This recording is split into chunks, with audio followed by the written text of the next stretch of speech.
నమస్తే.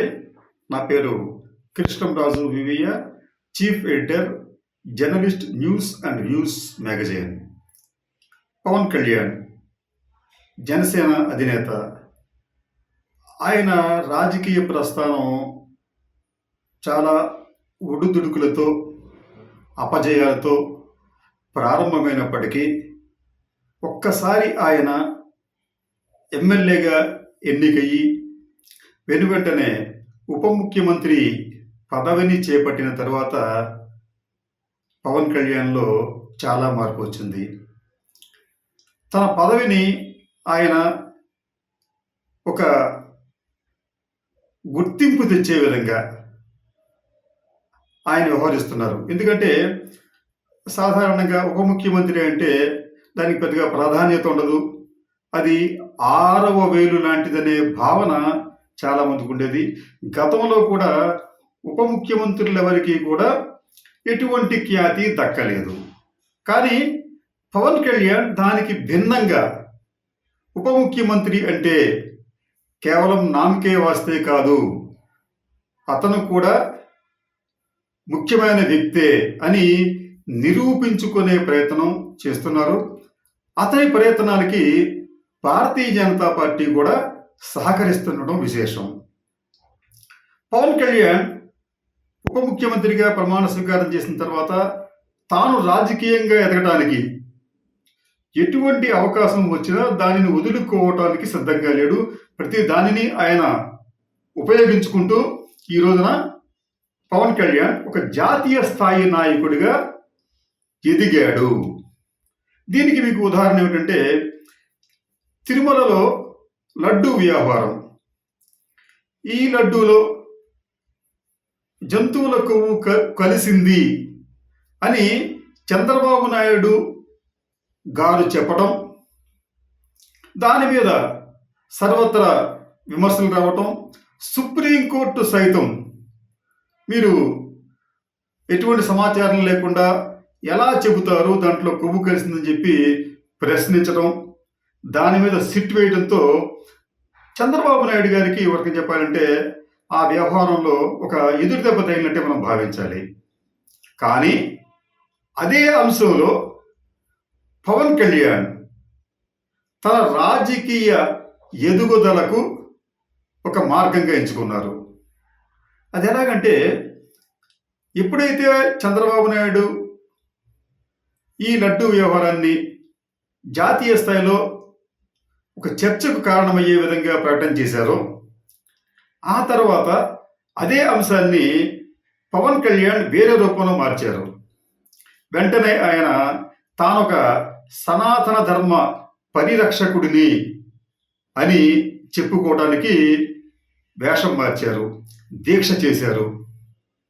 అంతేకాకుండా సనాతన ధర్మానికి సంబంధించి ఒక డిక్లరేషన్ కూడా ఆయన చేయాలి అంటూ, వారాహి డిక్లరేషన్ లాంటిది చేయాలి అంటూ ఆయన ఒక ప్రకటన చేయడంతో హఠాత్తుగా పవన్ కళ్యాణ్ దేశవ్యాప్తంగా హిందూ భావజాలాన్ని నమ్మే వారికి ఒక గొప్ప నాయకుడిగా కనిపించాడు.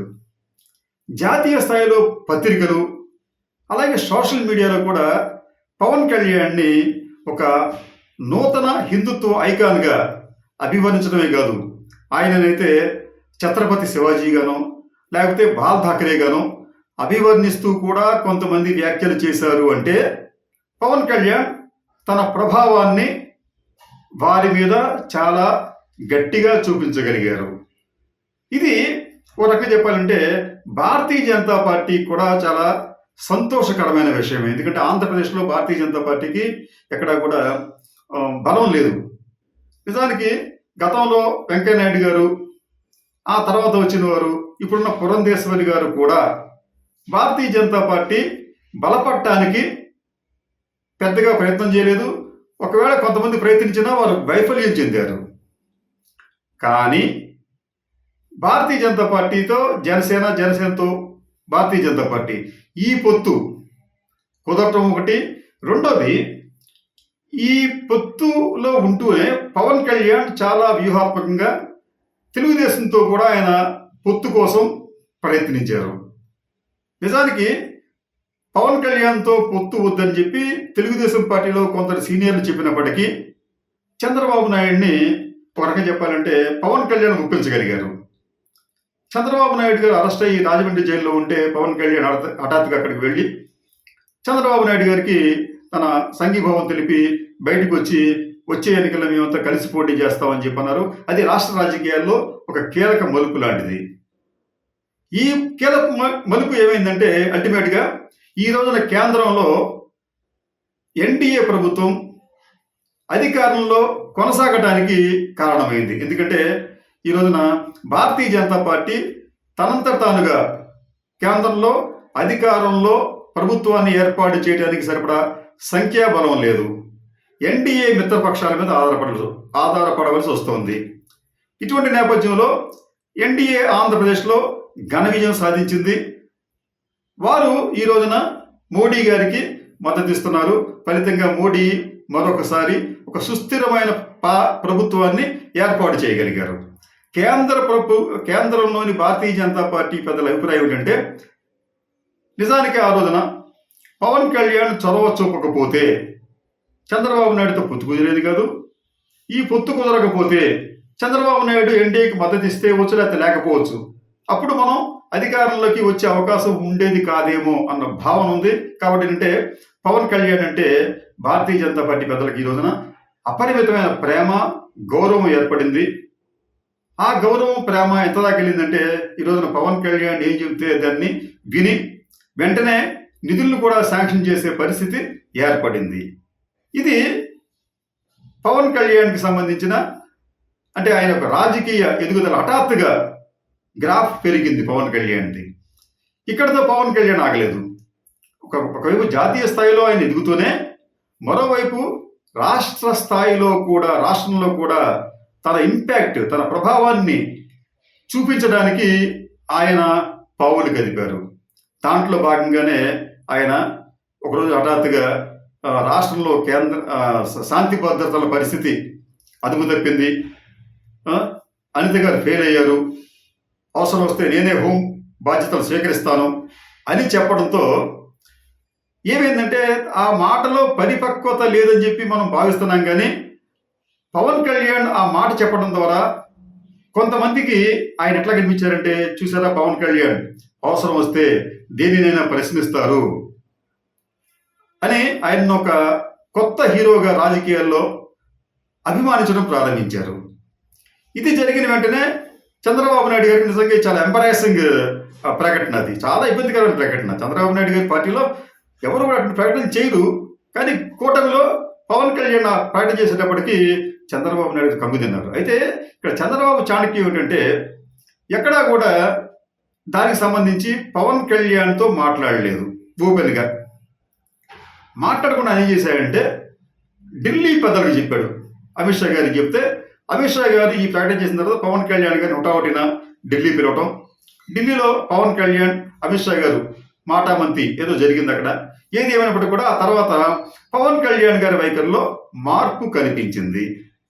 అయితే ఈ మార్పుతో చంద్రబాబు నాయుడు గారు సంతృప్తి చెందుతారా అంటే చెందరు. ఎందుకంటే చంద్రబాబు నాయుడు వ్యూహాలు ఆయనకున్నాయి. అలాగే ఇప్పుడు కొత్తగా పవన్ కళ్యాణ్ గారు కూడా తన వ్యూహాలకు తాను పదును పెడుతూ రాష్ట్రంలో కూడా ఒక ఐకాన్గా ఎమర్జ్ అయ్యే ప్రయత్నం చేస్తున్నారు. ఈ అనిత గారు పోస్టుకు సంబంధించి అవసరం వస్తే నేనే హోం మంత్రిత్వ శాఖ చేపడతానని చెప్పిన పవన్ కళ్యాణ్ అమిత్ షా గారిని కలిసిన తర్వాత మాట మార్చారు. ఈ మధ్యన మళ్ళీ ఒక విలేకరులతో మాట్లాడుతూ రాష్ట్రంలో శాంతి భద్రతల పరిస్థితి గురించి ప్రస్తావిస్తే అది నాకు సంబంధించింది కాదు, నా గ్రామీణాభివృద్ధి, పంచాయతీరాజ్ దాని గురించి అయితే నేను మాట్లాడతాను అని మాట్లాడారు. కానీ అక్కడితో అయిపోలేదు. ఒక సందర్భంలో పవన్ కళ్యాణ్ ఒక మాట అన్నారు, రాష్ట్రంలో శాంతి భద్రతల పరిస్థితి మెరుగుపడకుండా పెట్టుబడులు రమ్మంటే ఎక్కడొస్తాయి? నన్ను కూడా చాలామంది పారిశ్రామికవేత్తలు, వ్యాపారవేత్తలు వచ్చి కలుస్తామని చెప్పి అంటున్నారు. నేను వారిని వద్దంటున్నాను, ఎందుకంటే రాష్ట్రంలో పరిస్థితులు ఇంకా మెరుగుపడలేదు అని చెప్పి ఒక ప్రకటన చేశారు. ఈ ప్రకటన ఉద్దేశం ఏంటంటే దానికి ముందు చంద్రబాబు నాయుడు గారు, లోకేష్ గారు నిత్యం ఏదో ఒక పారిశ్రామికవేత్తను కలవటం, ఆంధ్రప్రదేశ్కి పెద్ద ఎత్తున పెట్టుబడులు వచ్చేస్తున్నాయని చెప్పి ప్రకటనలు చేయటం. ఇది వారు ఒకవైపు ఇటువంటి అంశాల మీద కొంత ప్రచారం పొందడానికి ప్రయత్నిస్తున్న తరుణంలో మీ ప్రయత్నాలు వ్యర్థం, అసలు రాష్ట్రంలో ఇంకా శాంతి భద్రతల పరిస్థితి మెరుగుపడలేదని చెప్పి పవన్ చెప్పాడు. ఇది కూడా ఖచ్చితంగా చంద్రబాబు నాయుడుకి, లోకేష్కి ఇబ్బందికరమైన ప్రకటనే. అలాగని చెప్పి పవన్ కళ్యాణ్ చేతులు ముడుచు కూర్చున్నారంటే కూర్చోలేదు. ఆయన మళ్ళీ తన వ్యూహాలకు పదును పెట్టి కేంద్రంలో తన ఉన్న పెద్దలతో వారి ఆశీస్సులతో కొత్త కొత్త ఆలోచనలు చేస్తున్నారు పవన్ కళ్యాణ్. తాజాగా ఈ మధ్యన ఆయన ఢిల్లీ వెళ్ళి ప్రధానమంత్రిని సైతం కలుసుకొని ఆ మర్నాడు ఏం చేశారంటే ఆయన ఢిల్లీలోనే ఆంధ్రప్రదేశ్లోని ఈ ఎన్డీఏ మంత్రులు, తెలంగాణలోని ఎన్డీఏ శాసనసభ్యులు మంత్రులు, తెలంగాణలోని బీజేపీ ఎంపీలతో ఒక గెట్ టుగెదర్ ఏర్పాటు చేశారు. నిజానికి ఇటువంటి ప్రయత్నం గతంలో ఉప ముఖ్యమంత్రిగానో మంత్రిగానో ఉంటే ఎవరూ చేయలేదు. దానికి ఈ గెట్ టుగెదర్కి రాత్రి పూట జరిగిన ఈ డిన్నర్ కార్యక్రమానికి ఈ ఎంపీలంతా కూడా హాజరయ్యారు. అంతేకాకుండా కొంతమంది కేంద్ర మంత్రులు కూడా హాజరయ్యారు. ఇవన్నీ చూస్తూ ఉంటుంటే పవన్ కళ్యాణ్ చాలా వ్యూహాత్మకంగా పావులు కదుపుతూ తాను ఒక లీడర్గా ఎమర్జీ కావడానికి ప్రయత్నిస్తున్నారు. ఈ ప్రయత్నాలు ఖచ్చితంగా చంద్రబాబు నాయుడికి కలవరం కలిగిస్తాయనడంలో సందేహం లేదు. ఎందుకంటే చంద్రబాబు నాయుడు గారి ఉద్దేశం ఏంటంటే తన తర్వాత లోకేష్ని ముఖ్యమంత్రి చేయాలన్నది ఆయన సంకల్పం. కానీ పవన్ కళ్యాణ్ ఈ రాష్ట్ర మంత్రివర్గంలోనే ఉంటూ రాష్ట్ర మంత్రివర్గానికి ముఖ్యంగా చంద్రబాబు నాయుడికి అలాగే లోకేష్కు ఇబ్బంది కలిగించే విధంగా ప్యారలల్గా ఎదిగే ప్రయత్నం చేస్తున్నారు. ఈ ప్రయత్నం అనేది ఖచ్చితంగా వీరికి అంటే తండ్రి కొడుకులకి ఆమోదయోగ్యం కాదు. ఈ నేపథ్యంలో పవన్ కళ్యాణ్ని ఏదో రకంగా ఆయన ప్రభావాన్ని తగ్గించే ప్రయత్నం వారు వెంటనే చేయకపోయినా కొద్ది కాలం తర్వాత చేసే ప్రమాదం ఉంటుంది. కానీ పవన్ కళ్యాణ్కి వచ్చిన నష్టం అయితే ఏమీ లేదు. ఎందుకంటే పవన్ కళ్యాణ్ ఇప్పటికే జాతీయ స్థాయిలో ఒక హిందూ ధర్మాన్ని కాపాడే వ్యక్తిగా ఎమర్జ్ అయ్యాడు. రాష్ట్ర స్థాయిలో కూడా అవసరం వస్తే చంద్రబాబు నాయుడిని ఢీకొనే వ్యక్తిగా ఆయన ఎమర్జ్ అవుతున్నాడు. ఇటువంటి పరిస్థితుల నేపథ్యంలో పవన్ కళ్యాణ్ని కట్టడి చేయడం అనేది బహుశా చంద్రబాబు నాయుడు గారికి కష్టమే కావచ్చు.